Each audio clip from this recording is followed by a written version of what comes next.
جملے میں سمجھ لیں، ایک جملے میں یہ جتنے اخلاق حسنہ کی تعلیم ہوتی ہے اس سے مراد 1 to 1 ڈیلنگ ہوتی ہے۔ آپ کا یہ پرسنل کریکٹر ہے، جہاں پرسنل برتاؤ ہو وہاں یہ اخلاق حسنہ ہوتا ہے۔ جہاں نظام کی بات آ جائے، اجتماع کی بات آ جائے، پورے معاشرے کے حقوق کی بات آ جائے، وہاں امام حسین کا اخلاق حسن، وہاں خلق حسن حسینی کردار ہوتا ہے، چونکہ وہ آپ کی پرسنل ریلیشن شپ نہیں ہے کہ ذاتی طور پر کسی نے آپ کو گالی دی، وہاں اخلاق حسنہ دیکھا جائے گا، خلق حسن، کہ آپ اس کو گالی کا جواب گالی سے دیتے ہیں یا درگزر کرتے ہیں۔ کوئی غصے میں آیا ذاتی طور پر آپ سے، وہاں آپ غصہ پی جاتے ہیں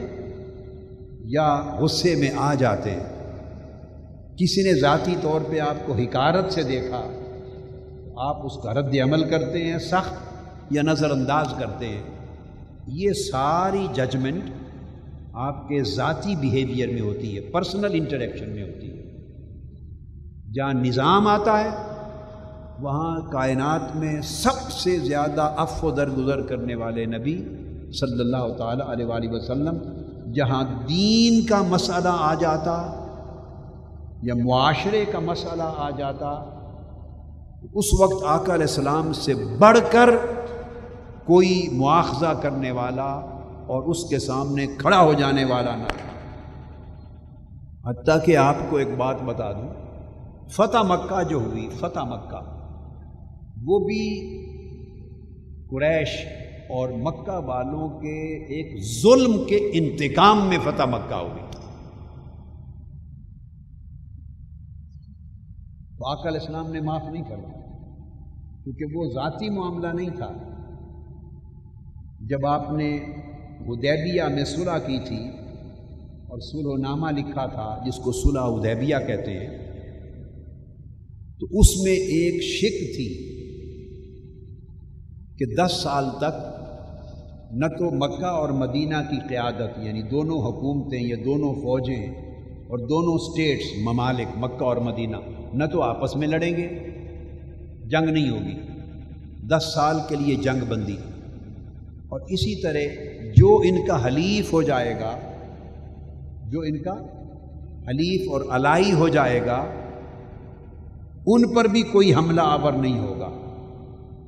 یعنی مکہ والے مدینہ پر حملہ آور نہیں ہوں گے اور مدینہ والوں کے الائیز پر بھی حملہ اور تشدد اور زیادتی نہیں کریں گے، اور مدینہ والے اہل مکہ پر حملہ نہیں کریں گے، اور جو اہل مکہ کے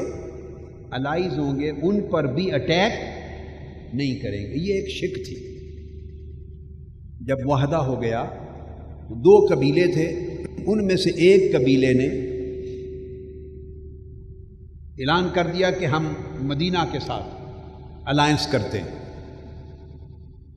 اور ایک قبیلے نے اعلان کر دیا کہ ہم اہل مکہ کے ساتھ الائنس کرتے ہیں۔ الائنس ہو گئے، اب اس معاہدے کی روح سے دونوں اس امن کے احاطے میں آ گئے، امن کے حصار میں آ گئے۔ یہ 6 ہجری میں حدیبیہ کا معاہدہ ہوا، 1.5 سال گزرا تھا، 8 ہجری میں یہ ہوا کہ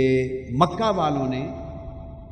حضور علیہ الصلوۃ والسلام کے یا اہل مدینہ کا جو ایک قبیلہ الائی تھا جس کا الائنس تھا، ان کے اوپر جبر کیا، تشدد کیا، ان کو قتل کیا، ان کو قید کیا، ان کو گھسیٹا، مارا پیٹا اور انتہا کر دی، ظلم کی انتہا کر دی۔ جتنے بڑے جو مکہ کے جابر قریش تھے، سردار تھے، انہوں نے اس قبیلے کے غریب مظلوم لوگ تھے ان پر بے پناہ ظلم کیا۔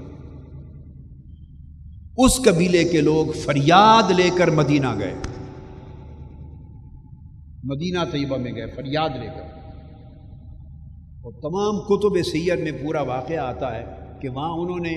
آقا علیہ الصلوۃ والسلام سے مدد طلب کی، معاہدہ یاد دلایا اور کہا کہ ہمارا اب دنیا میں کوئی نہیں، ہم آپ سے مدد لینے آئے ہیں، اور ہمارے آدمی سٹل انہوں نے قید کر رکھے ہیں، مارا بھی ہے، جبر بھی کر رہے ہیں، تشدد بھی کر رہے ہیں، ہمیں اس ظلم سے نجات دلا۔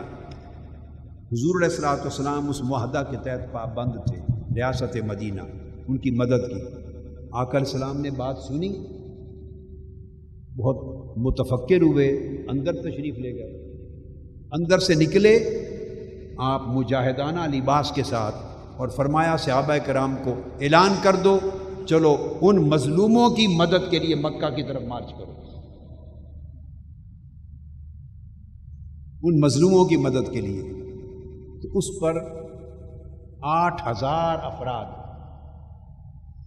پھر 2 اور بڑھ گئے، 10,000 افراد ہو گئے، چلتے چلتے ملتے گئے۔ تو آقا علیہ السلام مکہ کی طرف ان مظلوموں کی مدد کے لیے روانہ ہوئے۔ تو ان کو اپنی مدد کے ذریعے نجات بھی دلائی ظلم سے۔ جب وہاں پہنچے تو صورتحال بدل گئی، آپ نے اندر مارچ کیا اور اہل مکہ نے سرنڈر کر لیا، اور مکہ بغیر لڑائی کے فتح ہو گیا۔